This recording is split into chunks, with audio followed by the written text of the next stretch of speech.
It's been 114 days since my brother died, and my mom still hasn't sent me his ashes. Any of his ashes, or his sweater. Oh, but she did go to Arizona to pick up her jewelry from the pawn shop and visit my nieces and nephews, and didn't call me to let me talk to any of them or say hi to any of them. And then she went back, and she's been going back and forth from work just fine. And she had a thought of doing a trip to Vegas, but she canceled it. Um, mm, Recently, I sent my brother a message saying like how many days it's been since David's died, and I haven't got any ashes. And he's like, "Oh, it costs money to send," but um, I've paid my mom money, like lots of money, and it literally costs like 10 or 20 bucks to send me the ashes. I'm not gonna unblock her or talk to her until I get my brother's ashes in the mail. I don't care how long it takes, even if I never talk to her again, because she didn't come and see me. She makes fun of my mental health. She thinks that depression, anxiety, and all my stuff that I'm going through is a choice, that I'm choosing to be like that. Oh, and she doesn't really care about me or my feelings. She only cares about herself, getting herself into another place, and where her and her adult son Matthew are going to live. Whereas I have 3 children who are under the age of 18 who can't get a job and can't go working for each other to help pay bills. Everything falls back on me. She wants to talk smack to me and treat me like crap because I can't buy her a vehicle, when she said my sister Deanna was going to buy her a vehicle. Now she needs me to buy her a vehicle when I told her she was going to have this vehicle once this vehicle's paid off. But she wants to go and keep blocking me and treating me like crap. So this is just my update. It's 114 days since my brother died, and my mom's gone everywhere she wanted.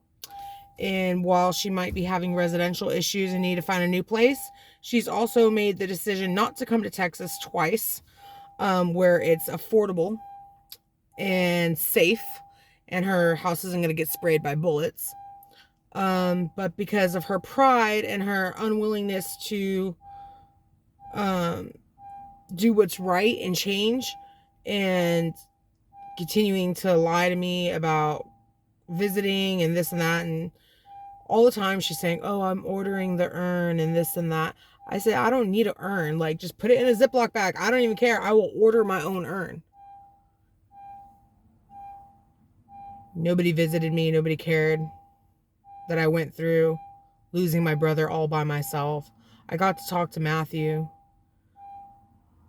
the entire time and keep him in the loop of things. And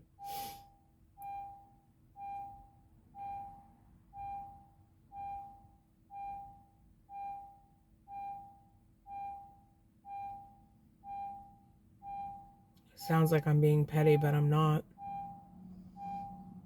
And I could care less if I talk to anybody ever again, because nobody ever reaches out to me and says hi unless they need something.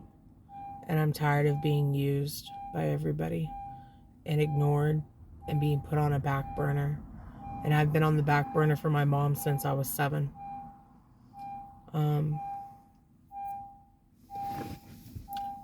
Probably from before that, even before that. So,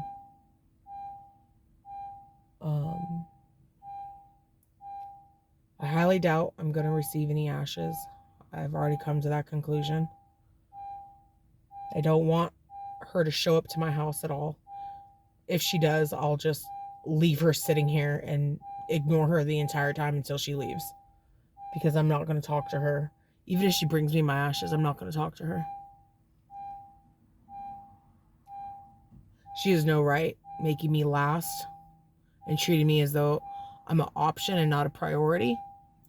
The only reason she started recently throwing money my way is because I threw money her way, and my brother died, so she no longer had to waste her money on his drug addiction, which she was feeding. So she was able to afford to help send me some money, and I paid it all back.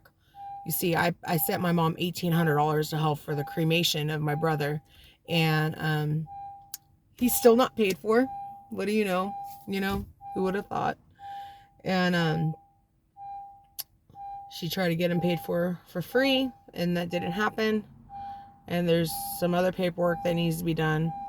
And she did use the money on his kids and his wife and transportation and stuff, which is fine.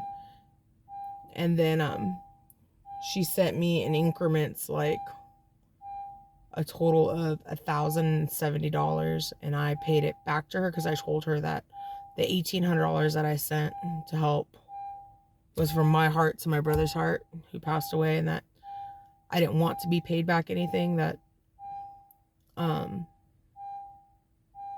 that money was for her, and it still is. But I'm just saying, like, she went and saw my sister Samantha. She went and saw Maya.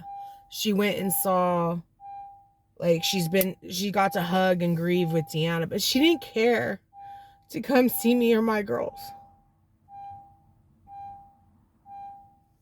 And she gets 2 weeks off work every month.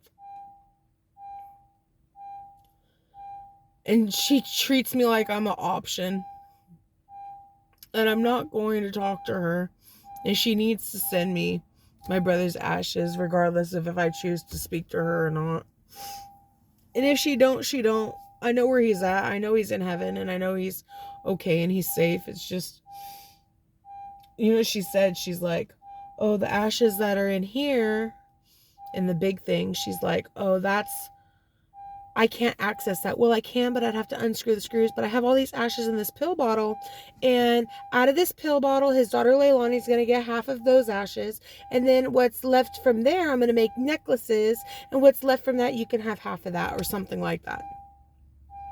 In other words, I get whatever micro dust is left over of my brother, if I'm lucky, after everybody else gets theirs. And I'm used to it. I shouldn't be used to it, but I am used to it, and it really hurts because I've always made everybody else a priority, and nobody's ever made me one. And you know, I know God shows me like who really loves me and cares about me, and it's not my biological family, because they don't care. My brother David, he cared. Matthew cares, but Matthew's like under my mom's little puppet spell, because he only does what she tells him to do, and she won't let him get a job, and she won't really teach him how to drive, and she never will. She never finished teaching me. She let me back up the car once, and when I was 14, and then like she taught me how to do a U-turn, and that was it. My sister Deanna didn't want to teach me how to drive. My friend Crystal ended up teaching me how to drive, and my mom would say that I'm a liar, and she's subscribed to my channel, so I know she'll see these videos. I don't care what she sees or what she comments. I'll just block her from commenting if she comments hateful, disrespectful stuff, because she has dementia, and she sits around and lies about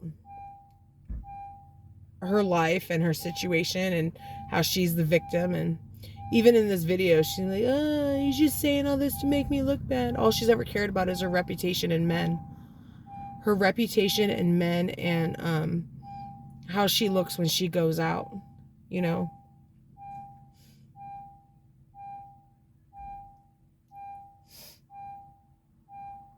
I was the child that stayed.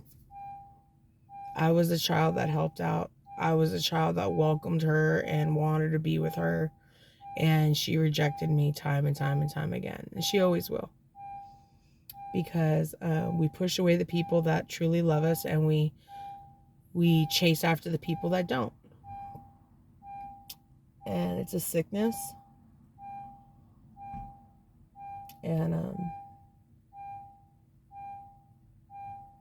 there's nothing I can do about that, except for to recognize it and try to learn how to cope. So right now I'm working on my anger, and I'm working on my mental health, and I hope to get better.